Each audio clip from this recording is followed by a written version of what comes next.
Going to put on a little fancy shootout here. So I guess I'll call out who's first. How about number 16, Clark Scadden?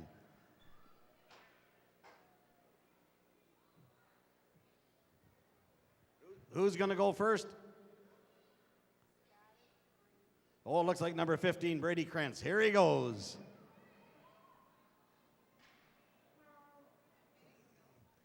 Number 16, that was Clark Scadden.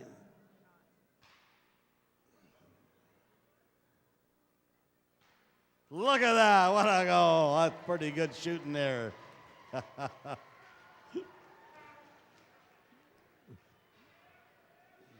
Going so fast I couldn't tell who was who here. Okay, here we're getting ready for another one now. Willamette going in there? Okay, Ethan.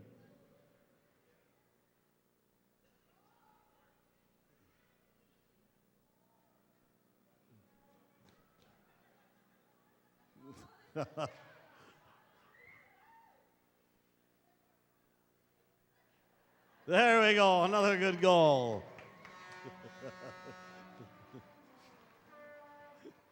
Old Tyler's having a rough time down there. Okay, here goes Scadden now. He's going in all alone. Oh, then there he goes. Now he's going to shoot. Then he scored. Good shot. Who's this? What number? Looks like number 11, Carter Anderson. Ah, Tyler got him that time. He's trying now. Yeah, who's this? Scadden. There goes Scadden in all alone. Ah, he got you again. Oh, no, that was Willamette. You guys got your sweaters tucked in. We can't see. Okay, Brady Krentz.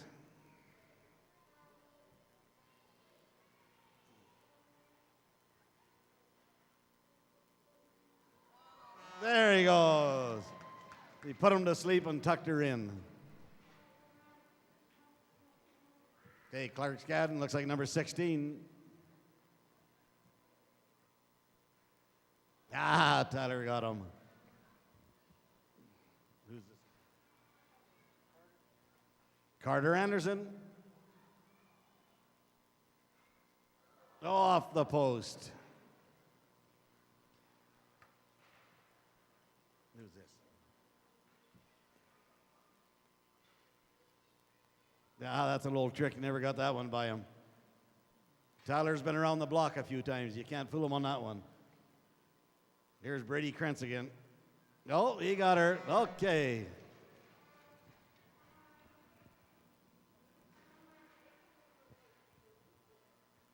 Here comes young Scadden again. Ah, he got him.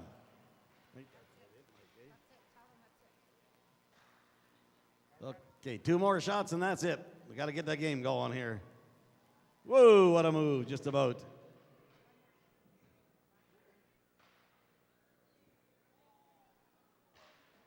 Now, sir.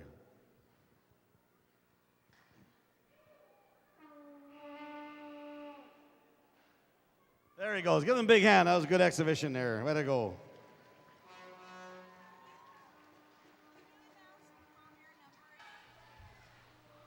I'm Bruce Krentz along with Bruce Cameron at the Wall of Fame game.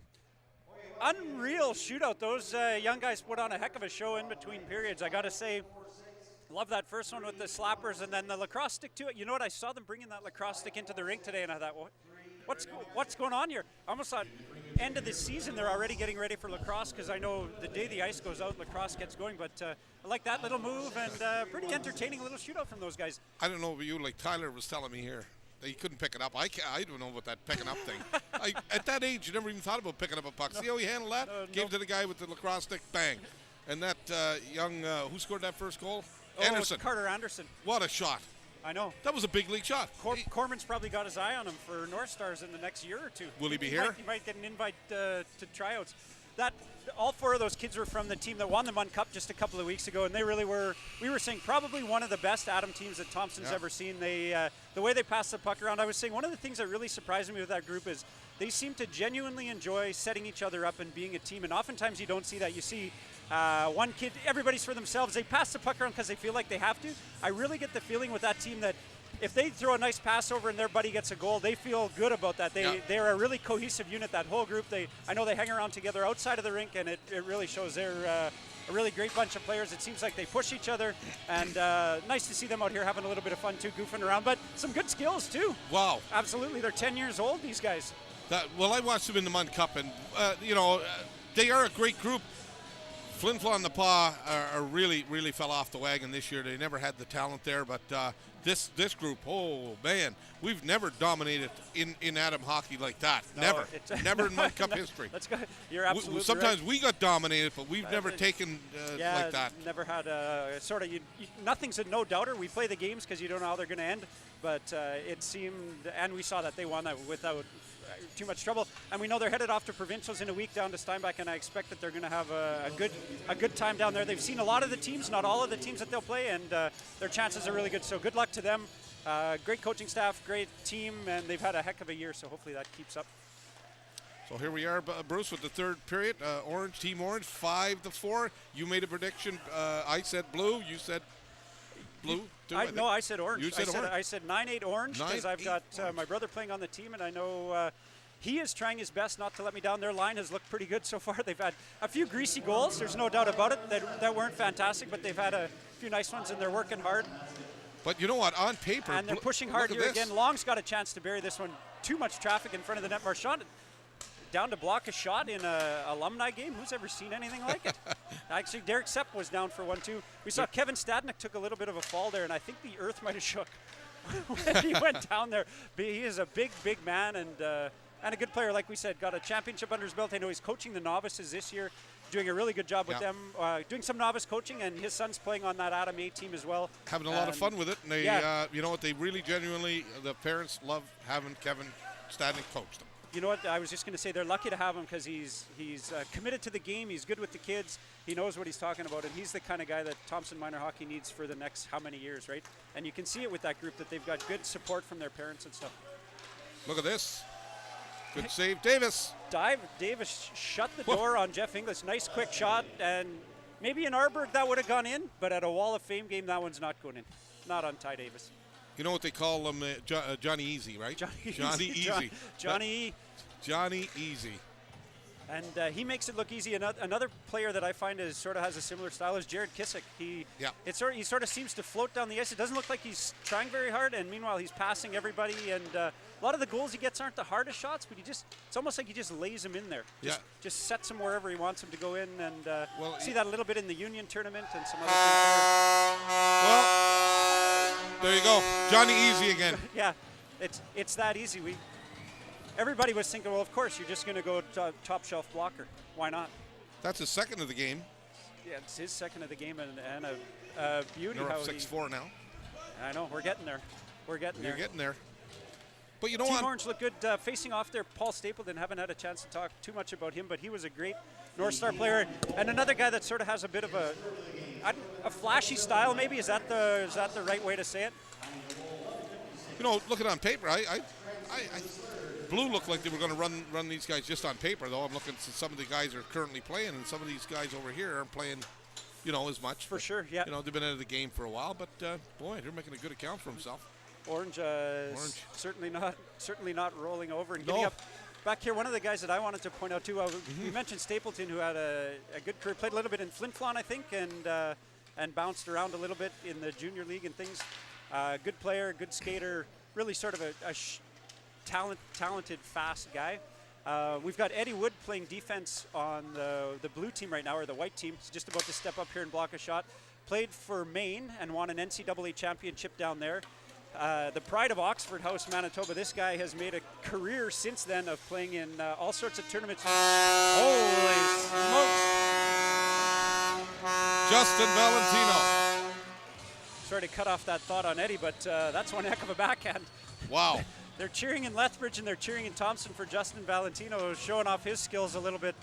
Beautiful rush down the side and made no mistake putting that one cheddar in the top of the net. Well, getting back to Justin, he made a run at the scoring championship when he was here playing with the North Stars there. He did. He came up a little short at the end there, but boy, it was the scoring leaders were battling back and forth till the end, and he kind of slipped back at the end. Just right at the end. No, you're right. And then Swan Valley was happy to have him, and a great bunch of years there. And then nice for him to get a chance to go to the RBC Cup with Dauphin right at the end of his run with the juniors there. So over to Dauphin, played a little bit in the RBC Cup, and that was great for him too. I know he was excited about that and happy. Here's the guy we were talking about, Eddie Wood. What a shot, this guy. Look at this. And what a set of hands. Jared Kissick denied there. Jared Kissick, just after we said he can just set him up on the shelf, he didn't quite get that one done. Nice, unselfish by Ed, who, like I said, has one of the hardest shots I've ever been on the ice with. He's made a bit of a career out of doing different tournaments around the north, playing in cash tournaments and playing in rec league tournaments and things like that.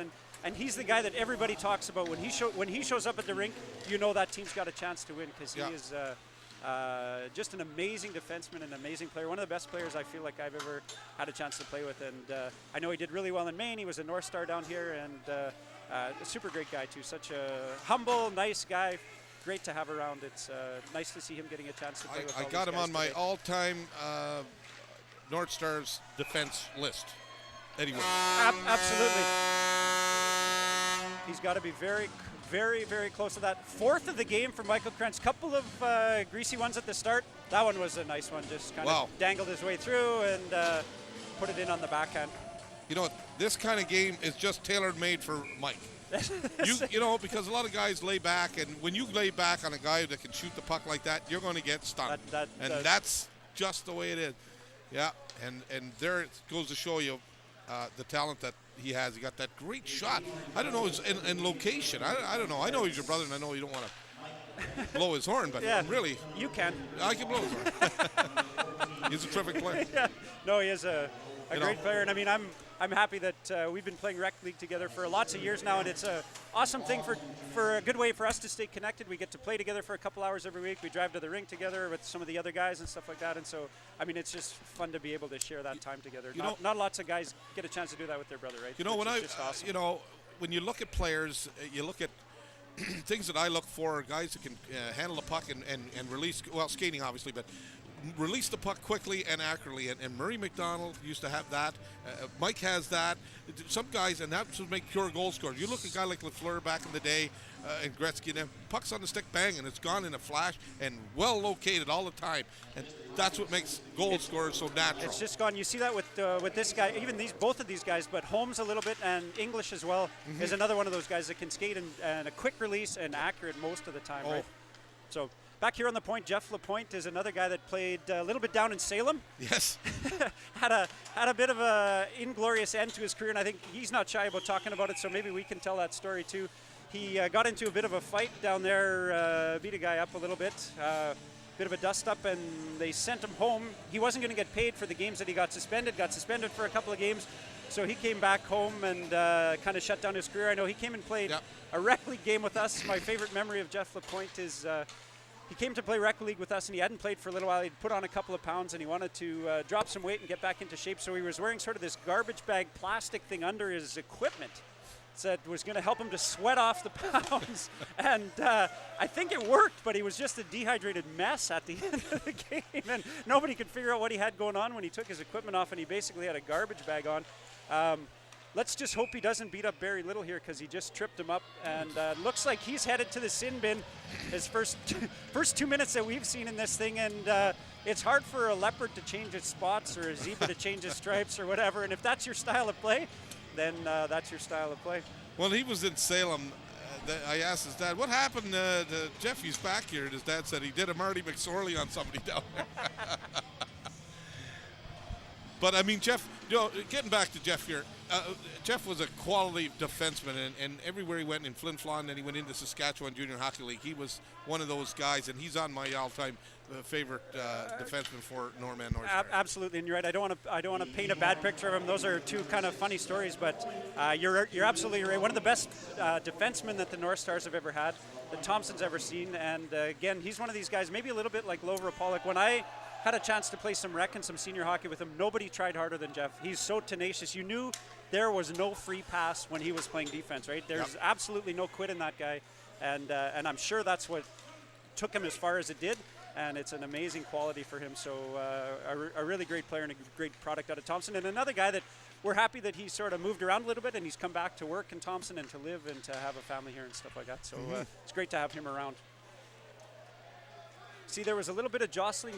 Barry Little is out here and Corey Swirsky, and they're married. They mentioned that in the introduction, and it looked like maybe they were having a little spat at the face-off there. And it looked like it was Barry that was trying to stir some stuff up. So good news story for them. Two good hockey players that got together, and Barry was a great North Star player here and had some time in Nipawa and did some junior here in the province. So a really great player there as well. And I know he played his minor hockey along with Michael and some of these other guys. And so skilled player, not the biggest guy you've ever seen, and probably one of the shortest sticks I've ever played with. But he knows how to make that work. Well, I know one thing, Bruce, that I'll never see in my lifetime, I don't think, and that's a husband and wife combination. There, an alumni, kind of an alumni game. Well, how did they end up on opposite teams? That doesn't make any sense at all. If ever there was a tic-tac-toe to be had, if those two don't have a connection, if they don't have some sort of a Zen thing going on, who's coaching this game? Who's running this? Well, the thing is, you put them on the same team and on the same line, you don't pass. It could end up in the divorce court. Who knows where it's going to go? You don't want to get into a family spat, do you? Keep them on opposite sides. Yeah, exactly. You end up sleeping on the couch because you didn't feather one through the slot. You didn't. What a mess. What were you thinking? You didn't pass it to me. Although it's funny though how you see that sometimes, right? I mean, the Sedins, those guys will probably never be broken up, and their connection and the way they play. But then there's some other brothers that just never end up together, right? You know, they make it into the league, and it doesn't seem like it's as big a deal with some guys, and maybe that's just a product of families and getting together and things like that. Dennis Fensky, look at those skates. Can we get any kind of a close-up on those skates? You don't see the black tucks very often at all anymore, and they're the next generation from the tube skate, right there. I think it was one step up from the tubes. I think Doust had those clear ones for a little while, and then everybody had the black tucks. They look pretty good, actually. Yeah. I wouldn't be upset if we went back to those. You know, Bruce, we were talking earlier about the Cooperall days. You're old enough to. I remember. I had to run through Cooperall's. Bantam for me was Cooperall time, and actually I still have a girdle out in the garage. Yeah. But they're hard to come by nowadays. Yeah. It's almost like Cooper wants that to be erased from the history books. They've burnt them. They've collected. Maybe they buy them themselves on eBay to get rid of them. Flyers did it one year, right? Flyers wore them. Flyers had them. I thought Hartford had them for a year, Hartford. maybe. And juniors had them. Lots of juniors. We had a chance to talk to the coach. Sangster Jack was saying when he coached in the WHL for a couple of years, they had the Cooperalls going. The whole WHL signed on for it. Yeah. And I remember that. I was one of the last guys on our team to get them, I think, just because at home, not lots of money. I wasn't due for new pants, right? We weren't buying them unless I needed new ones. And so I had them only for a year or two, and then that thankfully kind of moved away. Look at Corey. Oh, God. See that? What kind of hook did Earl just throw out there? That's conditioning might be a factor. With Earl right there, it looked like he was doing anything he could not to let her get around, and she still battled through that hook and had a heck of a backhand there. Earl was trying to do a little hang on there, a little hook there. He was doing everything in his power to kind of keep it going, and still got by him. Leon Gillis, Dauphin King back on the point here.